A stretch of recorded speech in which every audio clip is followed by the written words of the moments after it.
Oh, sorry. Maaf ya. Oke, sebentar.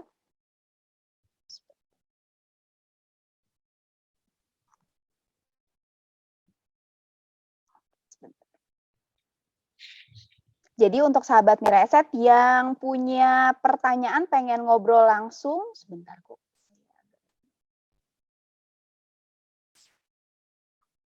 Partisipan, oke ini dia. Nah, udah banyak yang angkat tangan, jadi yang angkat tangan pertama dulu ya, siap-siap untuk Bapak SM atau Bapak atau Ibu SM Salim 69. Boleh dibuka mic-nya Bapak atau Ibu SM Salim 69, boleh satu pertanyaan, silakan. Nanti kalau misalnya mau rekomendasi saham nanti di belakang ya. Silakan Bapak atau Ibu. Halo. Halo. Saya hitung sampai 3 ya. Kalau misalnya nggak ada, saya ganti ke orang berikutnya ya. 1, 2, tetot. Ganti ke orang berikutnya ya. Bapak Budi Herianto. Bapak Budi Herianto, silakan siap-siap. Mic-nya dibuka. Bapak Budi Herianto mau tanya ke Ko Michael. Testing. Halo, Pak Budi. Pak Budi, selamat sore. Saya hitung sampai 3 ya. 1, 2, tetot. Ganti ya orang berikutnya Bapak Bambang Lestiawan. Bapak Bambang Lestiawan. Kalau Bapak Bambang nggak bisa, nanti berikutnya Bapak Abel Agustian. Bapak Bambang Lestiawan, testing. Halo, selamat sore. Halo. Ya. Selamat sore. Bapak, silakan Pak untuk bertanya langsung ke Ko Michael. Ko Michael mau tanya ini. Tadi kan Shooting Star kan volume besar kan? Nah, kalau Shooting Star volume besarnya, volume jualnya yang besar gimana, Ko Michael?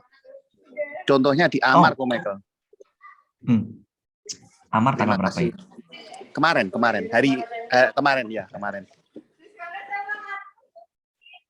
Baik, terima kasih Pak Bambang. Ya, makasih. Nanti langsung dijawab oleh Ko Michael. Ya. Maybe ini kali ya. Gimana, Michael? Mungkin maksud Bapak tadi itu ini kali ya. Nah, jadi harus digarisbawahi ya. Jadi Michael, Shooting Star itu bagaimana? Screen-nya. Sorry. Iya, maaf ya, Michael. Lupa aku. Nah, gini, mungkin ini kali maksudnya ya. Jadi harus digarisbawahi ya. Semua Shooting Star yang muncul di resisten itu pertanda perlemahan. Itu satu. Jadi in case seperti ini, mau volumenya gede ataupun kecil, itu pertanda perlemahan. Karena kenapa?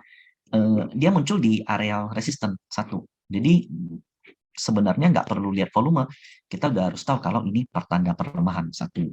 Nah, yang kedua, saya coba lihat ke dalam volume yang lebih ini. Nah, ini tuh 1 menit coba.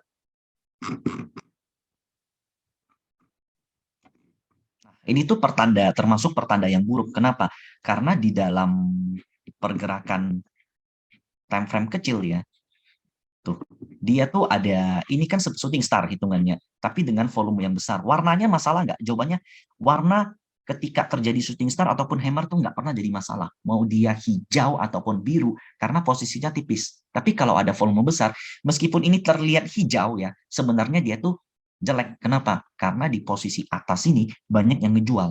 Jadi ini harga nggak siap untuk ngelewat di atas 340, 350. Nah, jadi that's why di dalam candle hariannya terjadi bentuk seperti ini. Dan itu pertanda, meskipun ya sempat ada candle bullish seperti ini, dia masih nggak bisa lewat 350, dan itu pertanda harganya memang ada potensi drop. Dan Amar ini kita sendiri bisa lihat kalau dia tuh masih berada dalam tren yang turun. Belum ada tanda reversal kecuali sekedar rebound sementara gitu. Dan itu memang tipikal Amar ya. Jadi Amar itu sering banget ngeciptain ekor-ekor di atas gitu. Ekor-ekor yang gak enak dilihat gitu. Jadi kalau dia udah ada ekor, ya dia condong untuk harganya turun. Apalagi di resisten gitu. Nah, next time ya, kita bisa lihat di sini kan ada satu area demand di sini. Besok itu. Nah, kalau seandainya ada sebuah hammer ataupun shooting star dengan volume besar, nah itu pertanda dia akan mencoba untuk reversal. Sorry, tapi reversalnya dalam jangka waktu pendek ya, akan mencoba untuk bergerak naik lah. Kalau reversal itu perlu validasi dari ngelewat resistennya gitu.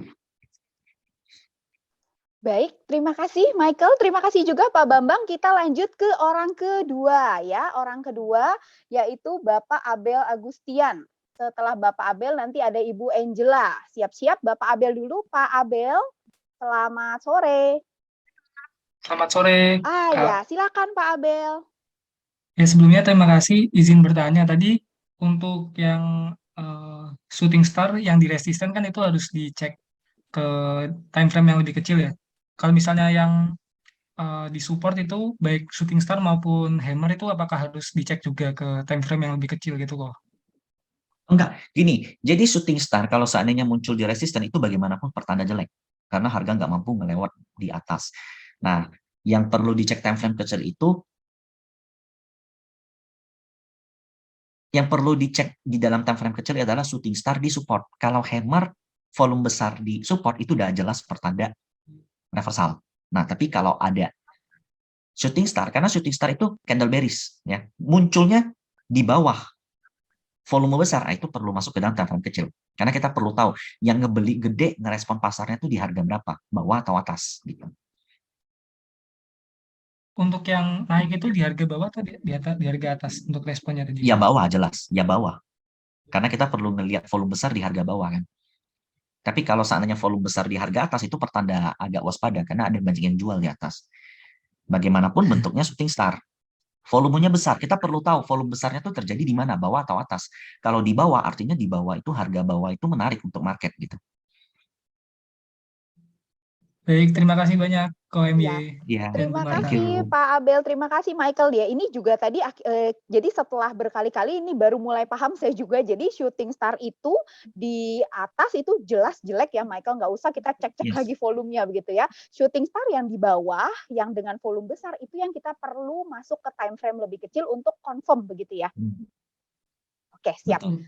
Dan selanjutnya orang yang ketiga yang terakhir ya, ini Ibu Angela. Siap-siap Ibu Angela. Bisa dibuka mic-nya. Halo, selamat sore Bu Angela. Ya, selamat sore. Oh, Bapak, maaf. Maaf, Pak. Silakan, Pak.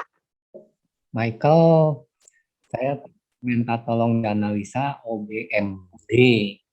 Karena dalam satu hari itu, dari pagi sampai sore itu sangat fluktuatif. Nah, tolong dianalisa bagaimana. Oh, oke. Baik, terima kasih Pak Angela. OBMD ini kayaknya nggak liquid ya, satu. Dan ini pertanda reversal. Jelas, pertama ya, ada sebuah resisten yang di angka 140 yang berhasil divalidasi. Dan juga dengan, jadi ada dua nih areal support nih. 125 dengan 141. Nah, kedua, mendobrakan resisten dengan volume besar yang seperti ini jelas pertanda valid dan ini arahnya reversal. Dan ada hammer seperti ini dengan volume kecil, itu no problem. Artinya yang ikut saham OBMD ini istilahnya tuh nggak begitu ramai di market gitu. Jadi meskipun dibuat hammer begini volumenya rendah, banyak sellernya. Jadi in my opinion 140 dan 120 tertahan, dia bakal menuju all time high-nya yaitu 200. Itu OBMD. Jadi gini, kalau ada kayak begini kan harusnya panic selling kan. Mestinya volumenya kenceng nih, kayak contohnya begini. Mestinya ada yang kayak begini nih. Nah, kalau ada pertanda kayak begini, shooting star, volumenya kenceng, merah lagi. Nah, itu udah clear. Itu belum siap untuk naik. Tapi kalau ada yang ketemu kayak begini, hammer, volumenya kecil. Di resisten pula. Nah, itu tandanya kalau seandainya besok pun terkoreksi, nggak akan ketemu seller berarti. Dan akan ada potensi mendapat buyer dari yang kemarin yang angkat di sini nih. Karena by logic ya, yang ngangkat dari sini ke bawah, naik ke atas ini, dia belum akan mampu exit habis gitu. Baik, terima kasih Michael. Sama saya juga baru dengar ini saham. Jadi saya baru tahu ini. Jadi sahabat Miraset, jadi nambah ya pengetahuannya. Sahabat Miraset, kita langsung masuk ke sesinya running text. Jadi untuk sahabat Miraset yang punya pertanyaan tentang saham, kita akan masuk nih ke sesinya running text. Saya akan ambil mulai dari menit ke-4, ke-5, dan ke-6. Orang pertama, silakan diramaikan sahabat Miraset. Dan saya mau tanya nih sambil nunggu, Michael. kalau misalnya kita lihat market dalam sepekan atau 2 pekan ke depan, volatilitasnya akan tinggi. Kalau dari Michael, sarannya seperti apa? Betul. Jadi boleh dikatakan ya, mungkin untuk kalian yang nge-hold saham, kalau seandainya yang kalian hold sahamnya itu saham-saham yang berbasis fundamental, yang alias rame, itu kan pasti banyak retail yang ikut. Banyak retail yang ikut, otomatis akan ada banyak volatilitas, akan banyak yang jual. Dan even kalau seandainya kalian pegang saham yang fund pegang, ya, otomatis akan banyak redeem kan. Kalau seandainya nasabah dari fund manager redeem, mau nggak mau fund manajernya jual. Terlepas dari apapun. That's why menghadapi volatilitas seperti ini, biasanya untuk saham yang di hold di strategi saya itu nggak lebih dari 30%. Jadi 30% saya simpan, mau dia minus sekalipun nggak masalah. Tapi jika market udah oke, 70% ini digunakan untuk average. Dengan catatan trennya masih naik. Jadi kalau kalian perhatiin semua saham-saham yang saat ini lagi oke, contohnya energi, banking, saham-saham coal, saham-saham nikel, rata-rata minus 10, minus 15, itu pun trennya masih naik. Nah, apakah kalau kita full porsi minus 15 sampai minus 20% kan portofolio kita pasti tergerus banget kan. Jadi that's why cash is more important. Jauh lebih penting daripada daripada megang saham di market seperti ini. Nah, tujuan punya cash gede juga adalah untuk trading harian.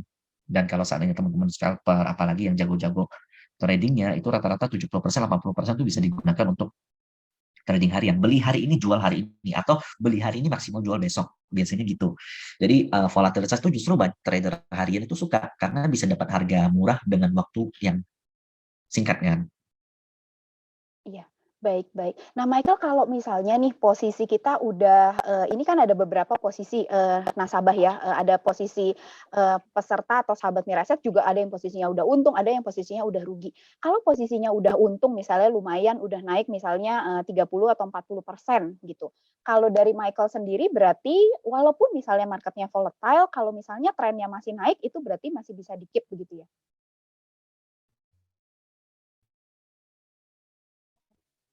Oh, agak delay kayaknya. Sorry Kak, keputus Oh tadi. iya, Boleh nggak kayaknya ulang? tadi agak delay. Baik, sahabat Miraset. Sesuai dengan ini nih, gambarnya masih ada nih. Benar-benar balik ke area resistance.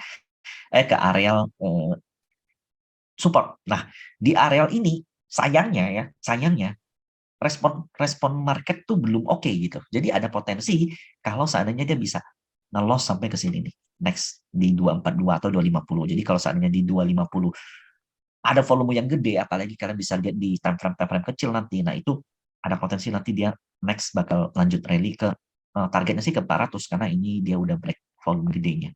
Gitu highs. Jadi memang saat ini memang posisinya di area demand, tapi market belum begitu ngerespon nih. Nah, kalau seandainya nanti di antara area 270 sampai 250 ada ngerespon gede, volume yang tiba-tiba oke, terus ada bentuk-bentuk candle yang mencurigakan, nah itu ada potensi untuk highs rebound. Ya, at least ke titik tertinggi sebelumnya. Gitu. Ini highs udah deket area demand-nya gitu. Cuman sayangnya market belum ngerespon amat gitu. Baik, Michael. Terima kasih, Michael. Dan untuk yang menit kelima, yang masuk pertama adalah saham XL. Silakan, Michael. XL. I don't think so. Ini gini. Berat nih. Ya, ini ada di area demand dan ada potensi ini justru breakdown sih, Kak. Jadi ya ininya juga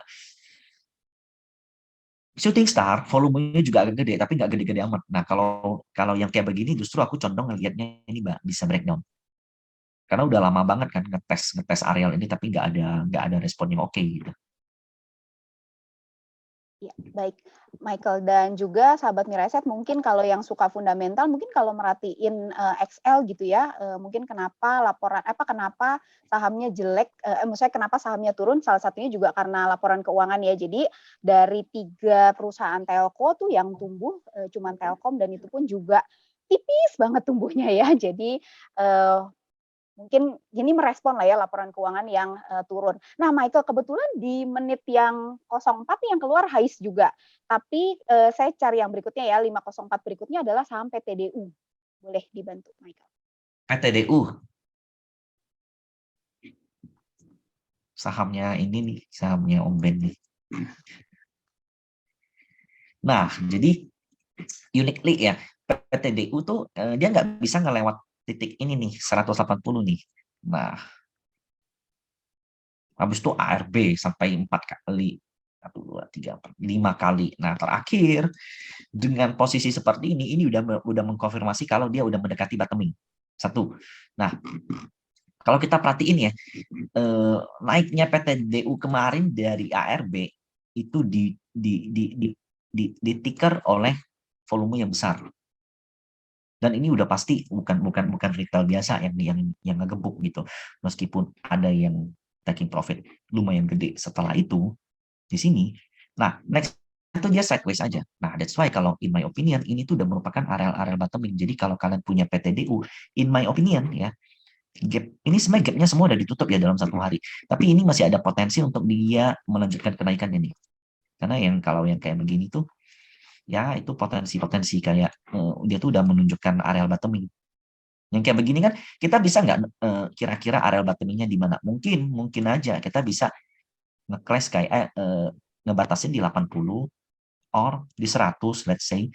Ya, tapi market maunya dia di angka kemarin kan di low di 105. Nah, jadi 105 itu merupakan area murah berdasarkan maunya market, bukan berdasarkan saya, kita, atau siapapun.